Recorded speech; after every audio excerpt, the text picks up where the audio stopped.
À votre avis, pourquoi la sauge est-elle la plante du féminin par excellence? Ici Natacha Renata Kimberly.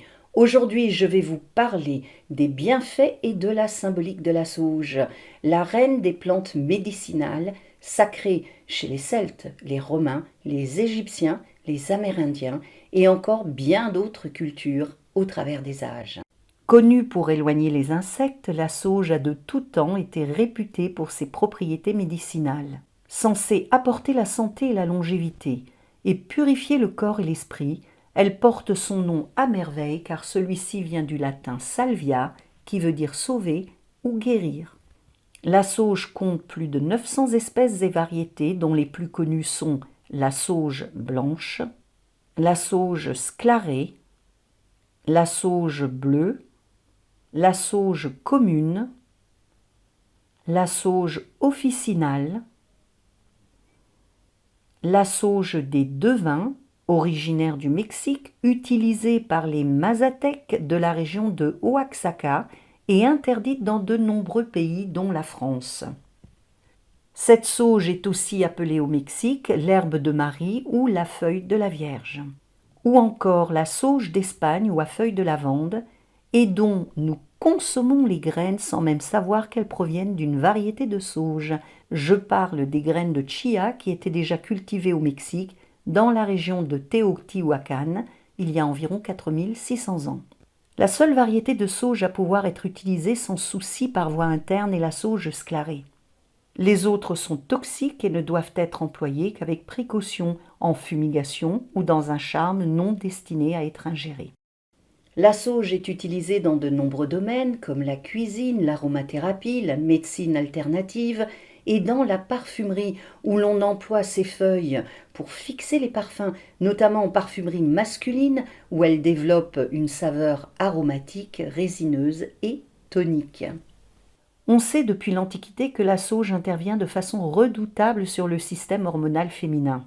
Les Égyptiens l'employaient pour embaumer leurs morts, pour éviter que les femmes accouchent avant terme et pour accroître leur fertilité, auquel cas on leur conseillait de boire des tisanes de sauge 4 jours avant toute relation sexuelle. Dans la Bible, il est dit que le roi Salomon, 970 à 931 avant notre ère, purifiait le temple de Jérusalem qu'il a fait bâtir avec de la sauge pour éloigner toute énergie toxique. Les Grecs et les Romains, pour qui la sauge était une panacée, s'en servaient pour de multiples applications, dont les morsures de serpents. Ils pensaient que la sauge avait la capacité de diminuer la maladie, voire de les sauver de la mort et de créer la vie. Chez les Grecs, elle était interdite dans les stades lors des compétitions sportives car elle avait la réputation de fausser les résultats des jeux et de privilégier ceux qui la consommaient.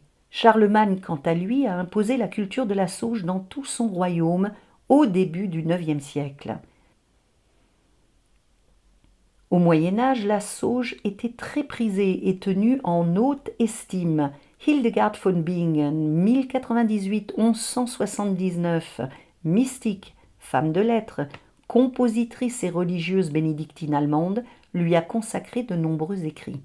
À la Renaissance, le médecin allemand Christian Franz Paulini, 1643-1712, lui dédie un ouvrage très détaillé de plus de 400 pages.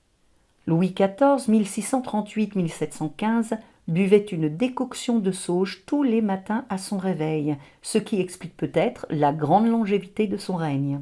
La sauge a été reconnue pour avoir des propriétés antiseptiques, antisudorales, antispasmodiques, apéritives, cicatrisantes, dépuratives, digestives, diurétiques, bactéricides, antivirales, stimulantes et toniques.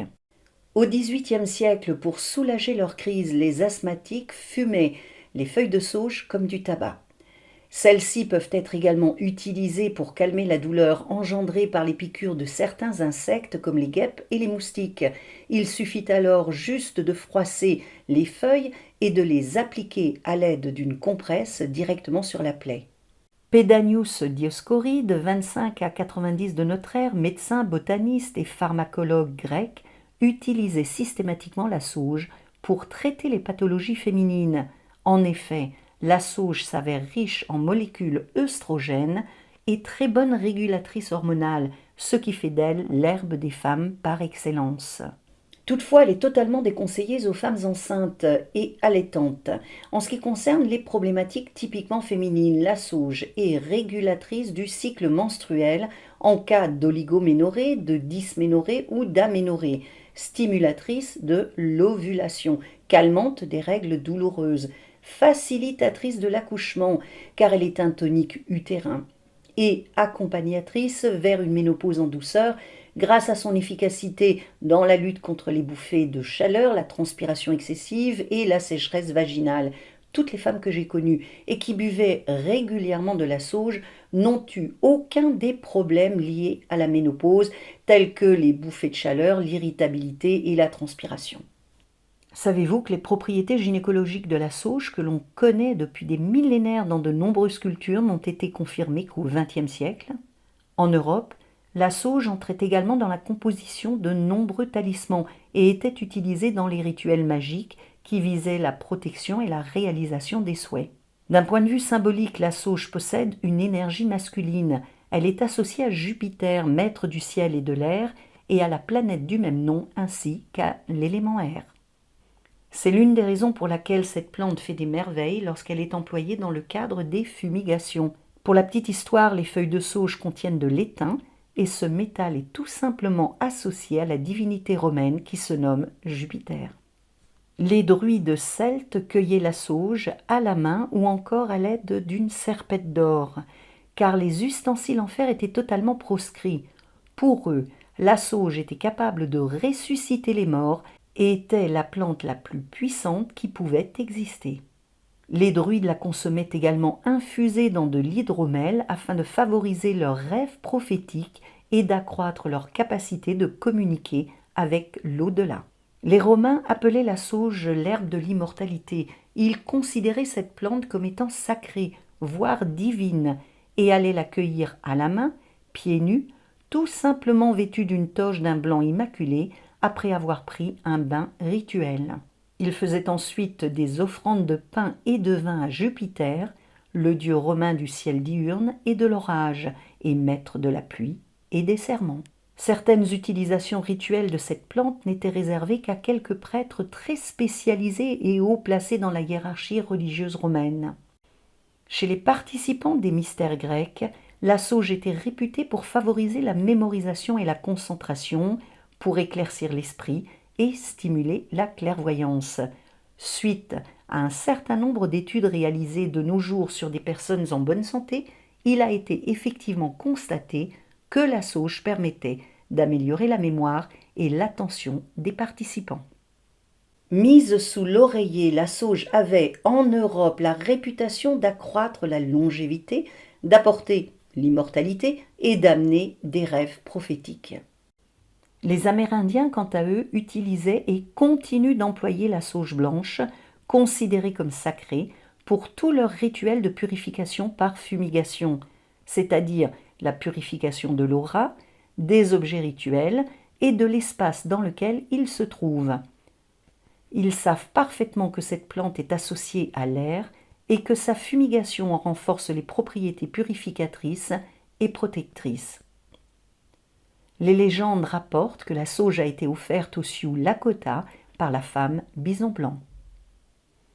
Les membres de la nation Sioux étalent des feuilles de sauge dans les espaces rituels. Le fait de marcher ou de s'asseoir dessus dégage une odeur agréable et bienfaisante qui a pour effet de purifier le lieu et les participants. Lors des rituels, l'infusion de sauge à verser sur soi permet de purifier le corps et l'esprit, d'écarter les démons et de chasser les énergies toxiques et négatives. Dans la tradition afro-américaine qui se nomme hoodoo, la sauge est employée en fumigation pour apporter à l'individu la clarté d'esprit et la sagesse des anciens.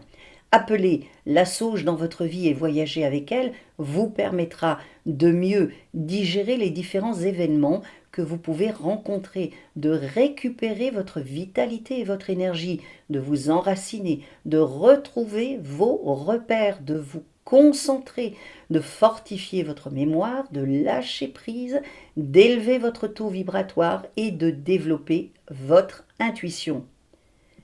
Si vous souhaitez dissiper vos doutes et obtenir la clarté mentale nécessaire pour mieux avancer dans votre vie, la sauge est la plante qu'il vous faut et que vous pouvez solliciter car elle vous permettra de dénouer les blocages que vous pouvez avoir et de purifier votre espace tant intérieur qu'extérieur tout en vous apportant la protection psychique et matérielle dont vous avez besoin. Je vous propose de visionner 2 autres vidéos que j'ai faites, l'une sur le basilic, universellement connu pour ses propriétés magiques et purifiantes, et l'autre sur l'armoise, une plante réputée pour ses grandes propriétés médicinales. Les 2 liens s'affichent maintenant. Rêvons et voyageons ensemble.